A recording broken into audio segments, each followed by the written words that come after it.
avant de revenir dans le détail, globalement, comment vous avez réagi à la condamnation de votre père à 20 ans de prison, 2 tiers de rétention de sûreté? Alors, s'agissant de la condamnation de Dominique Pellicot, moi, je suis satisfait puisqu'il a eu le maximum, c'est-à-dire 20 ans de réclusion. Ça veut dire que maintenant, il faut qu'il paye la facture des atrocités qu'il a commises sur notre mère. Je suis un petit peu plus déçu quant à ce que les autres accusés ont eu.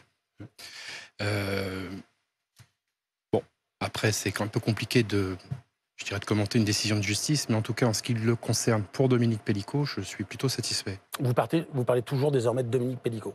Oui. Oui, parfois j'ai un peu de mal, je le dis de temps en temps, papa, mais c'est Dominique Pellicot. Aujourd'hui, vous attendez que le parquet, vous espérez que le parquet fasse appel donc des condamnations, des autres condamnations? Non, je n'espère rien. Simplement, je pense que, mon frère Florian et ma sœur Caroline ont été, comme moi, assez surpris des condamnations qui ont été données pour les individus. J'avance un chiffre, peut-être il n'est pas le bon, mais en moyenne pour un viol, c'est entre 9 et 10 ans. Il y en a qui ont eu un petit peu moins. Bon, on sait ce matin visiblement qu'il y a 2 individus qui ont fait appel. On va retrouver d'ailleurs Boris Kerlamov dans un instant, mais je voudrais juste revenir, pardon pour la question, mais comment vous réagissez quand la sentence tombe?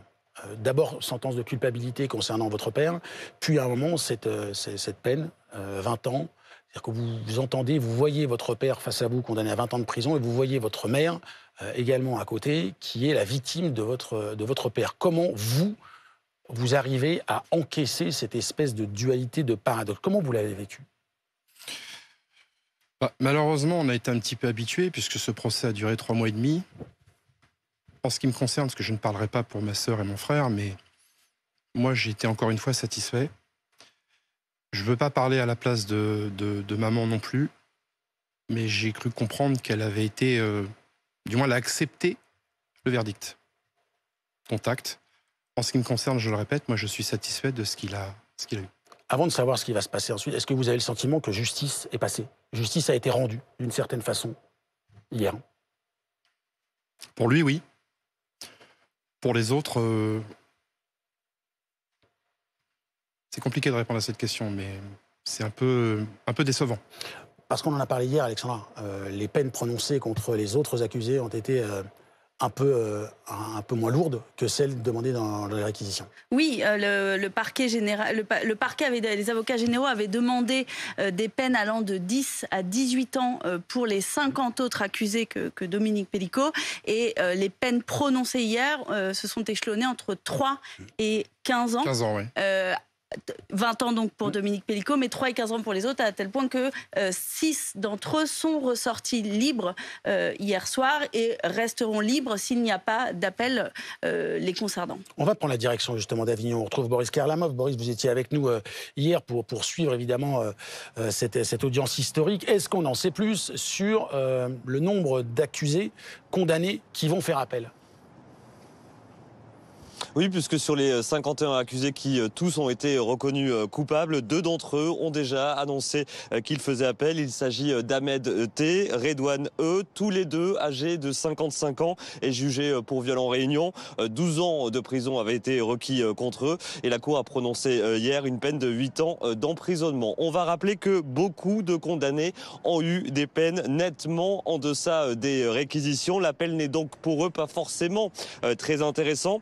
Il est important, Ronald, de rappeler qu'en appel, le procès aurait lieu cette fois non pas devant des magistrats professionnels comme c'était le cas ici devant la cour criminelle du Vaucluse, mais bien devant des jurés populaires qui pourraient en quelque sorte avoir la main beaucoup plus lourde lors d'un éventuel second procès. Les peines peuvent être différentes. Tous ces avocats, ils ont donc 10 jours pour décider de faire appel. Quant à Dominique Pellicot, eh bien, condamné à 20 ans de prison, son avocate, maître Zavaro, n'exclut pas de faire appel. Ils ont 10 jours pour le faire. Oui, pardon. Allez-y. Non, si vous me le permettez, je voudrais simplement, parce que j'en ai la possibilité, d'exprimer le fait que ce procès Mazan, c'est ce que d'ailleurs j'avais déclaré à la barre quand nous étions passés avec mon frère en novembre. je pense qu'il est important de rappeler que ce procès n'est pas uniquement celui de Gisèle Pelicot. Ce procès est aussi celui d'une famille qui a été entièrement anéantie. Et je voudrais dire également que, quelque part, nous les enfants, on s'est sentis quand même oubliés. Oubliés par qui? Alors, très honnêtement, je pense que nos avocats ont eu et ont fait un travail remarquable sur la défense de notre maman. En ce qui nous concerne, je trouve qu'on a été un petit peu moins considérés. En tout cas, c'est le sentiment que moi j'ai vécu. Ma sœur Caroline Darian, à qui je rends hommage ce matin et que je salue, à mon sens, a été la grande oubliée et la sacrifiée dans ce procès. Et je pèse mes mots. Voilà, donc aujourd'hui, même encore, je pense qu'on va parler de la presse internationale dans un instant, on a entendu, lu, vu, Gisèle Pelicot est une héroïne, Gisèle Pelicot est une icône. Oui, en l'occurrence, je veux rappeler quand même ce matin que c'est d'abord et avant tout une maman et c'est aussi une grand-mère, 7 enfants, qui a 7 enfants. 7 petits-enfants. Pardon, excusez-moi, oui, c'est petits-enfants. 3 enfants et 7 petits-enfants. Donc ça, je voudrais le rappeler. Maintenant, c'est vrai que c'est compliqué, nous, en tant qu'enfants, d'avoir vécu ces semaines de procès par, effectivement, la médiatisation qu'a reçue cette affaire. Mais on a quand même le sentiment, en tout cas, moi, je voulais le dire à ce micro, que nous avons été un peu mis de côté. Est-ce que vous comptez, avec votre frère, votre sœur, poursuivre une forme de combat judiciaire? Combat judiciaire, non. En tout cas, en ce qui me concerne, vous savez que ma sœur Caroline Darian a monté une association qui s'appelle M'endors pas, qui lutte notamment contre les ravages que fait la soumission chimique. Je le dis encore ce matin, elle peut compter sur moi. Je serai à ses côtés pour être le porte-parole, en tout cas auprès des messieurs, qui, à mon sens, ont été très peu présents, du moins, se sont pas énormément manifestés, soit parce qu'ils ne se sentaient pas légitimes, ou soit parce qu'ils n'osaient pas. Donc je veux leur dire, et vous me donnez l'occasion de le dire sur ce plateau, je les appelle à rejoindre ce mouvement, puisque nous sommes tous concernés, et ce procès est un testament pour les générations futures. Le verdict que nous avons entendu hier est un immense message d'espoir pour les victimes de violences, d'abus sexuels, mais il doit être également une boussole et un guide pour nos générations futures et pour l'éducation de nos enfants et en particulier de nos fils.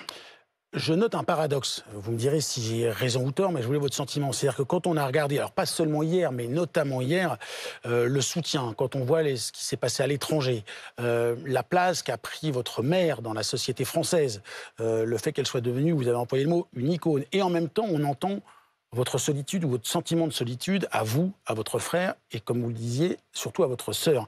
Est-ce que c'est quelque chose dont vous arrivez à parler entre vous? Est-ce que c'est quelque chose que votre mère entend, comprend et que vous arrivez à partager? Alors, en ce qui concerne le sujet entre mon frère et ma sœur, oui. Je pense qu'elle le sait. Je pense qu'elle n'a pas envie de s'exprimer sur le sujet. Ce qui peut s'entendre aussi. Oui, et vous aurez peut-être noté, ou si vous vous en souvenez pas précisément, je vous rappelle qu'à la barre, on lui a pas posé la question, mais fait remarquer qu'elle avait du mal à prendre position au parti pour sa propre fille. Quand on sait ce que Caroline a vécu, on a été un petit peu interloqués.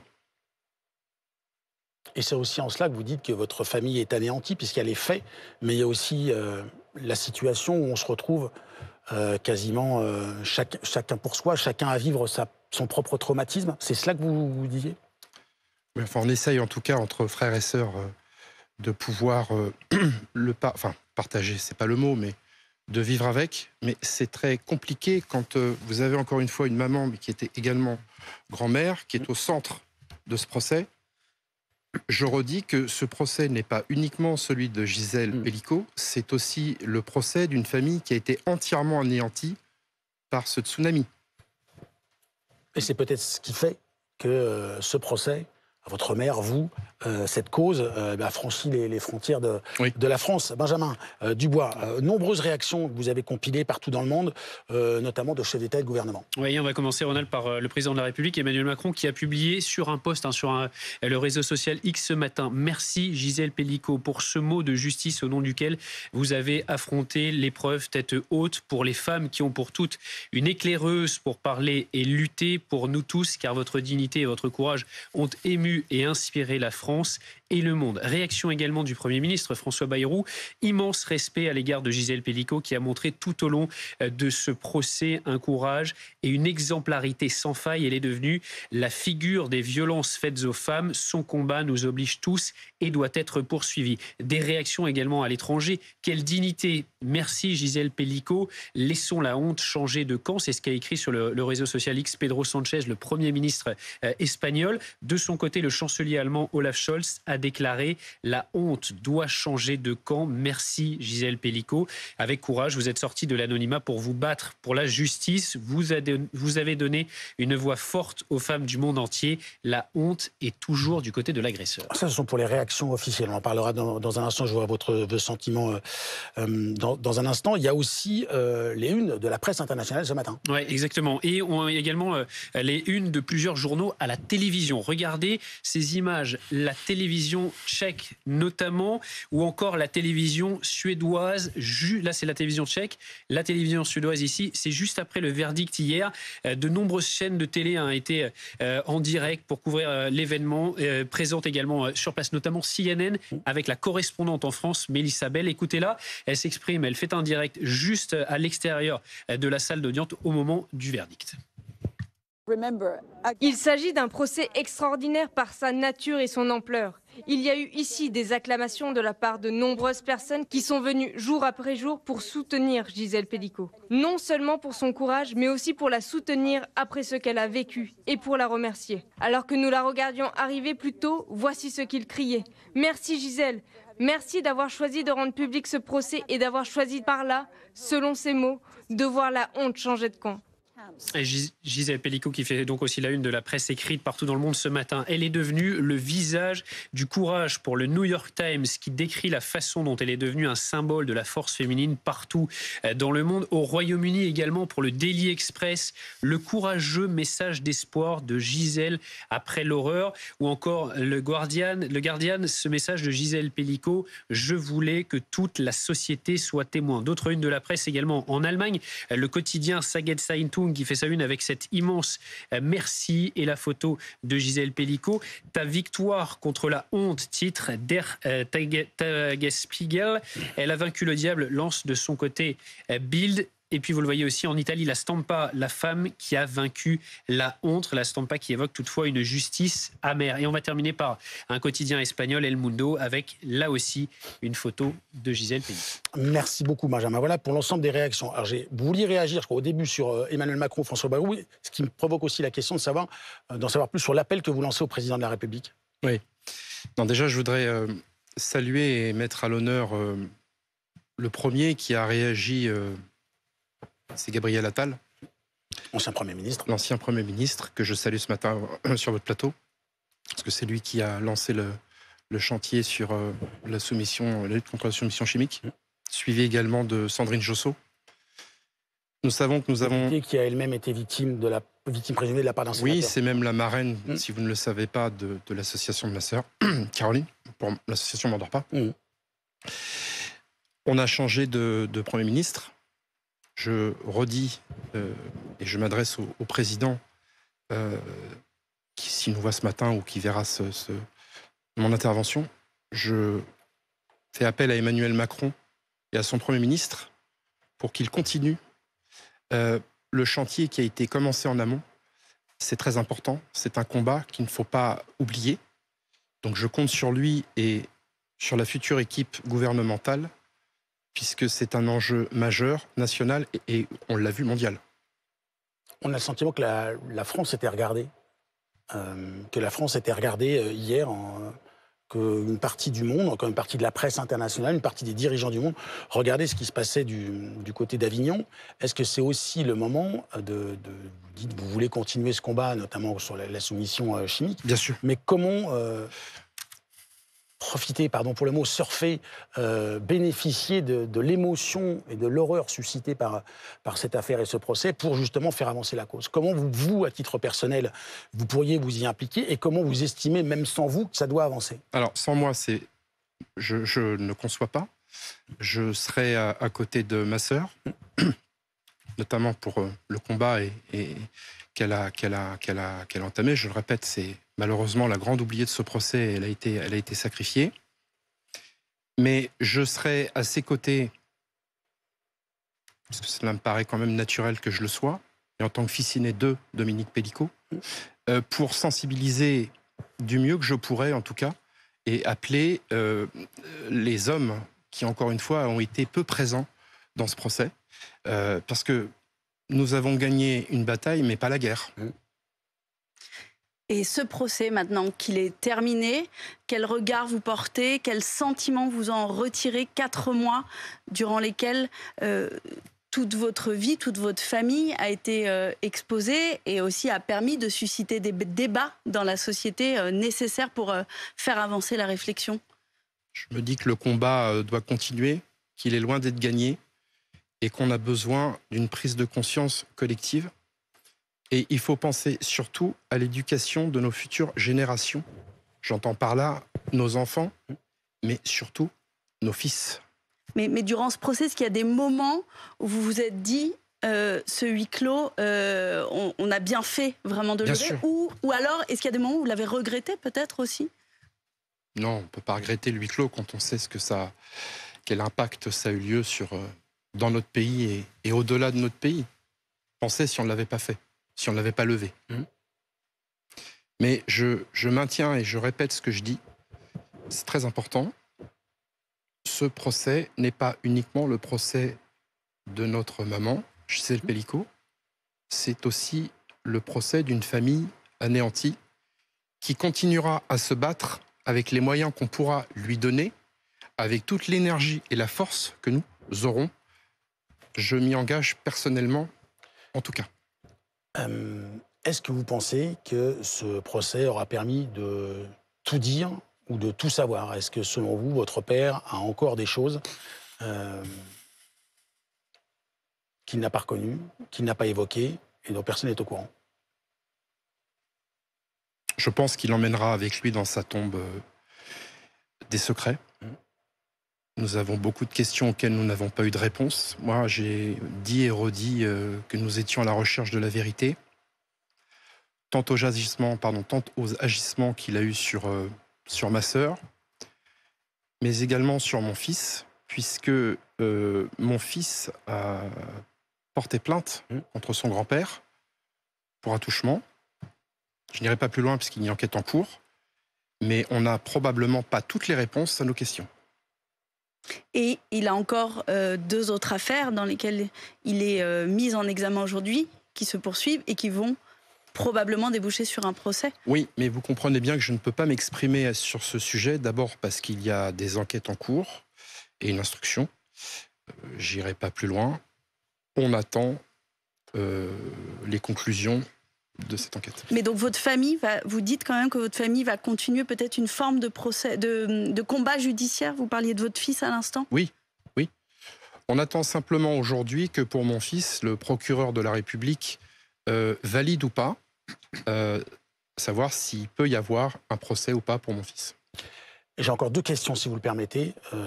Vous avez dit, il y a quelques instants, pour changer les choses, il faut aussi parler à la jeune génération, notamment aux jeunes garçons de la jeune génération. Vous êtes en direct aujourd'hui dans Live sur BFM TV. Qu'est-ce que vous dites aux jeunes garçons, aux parents des jeunes garçons qui nous regardent? Je leur dis simplement qu'il faut être vigilant, qu'il faut parler,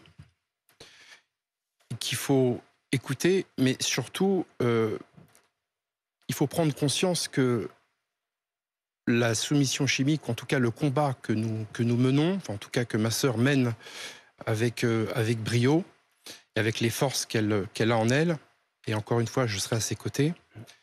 Il faut que les gens comprennent que ce n'est plus simplement quelque chose qu'on met dans un verre lors d'une soirée.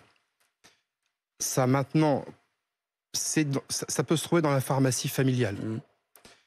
Et c'est pour ça qu'il faut quand même que le travail derrière, je pense notamment dans les écoles, et dès le plus jeune âge, on puisse avoir rapidement, qu'on donne les moyens bien sûr, mais que ça puisse être traité dès le plus jeune âge. J'ai une dernière question. Est-ce que vous vous souvenez de l'appel de votre mère où elle vous annonce l'horreur de ce que votre père lui a fait subir, et est-ce que depuis, alors que la justice est en partie passée, vous avez un sentiment de vertige par rapport à ce que cet appel a déclenché?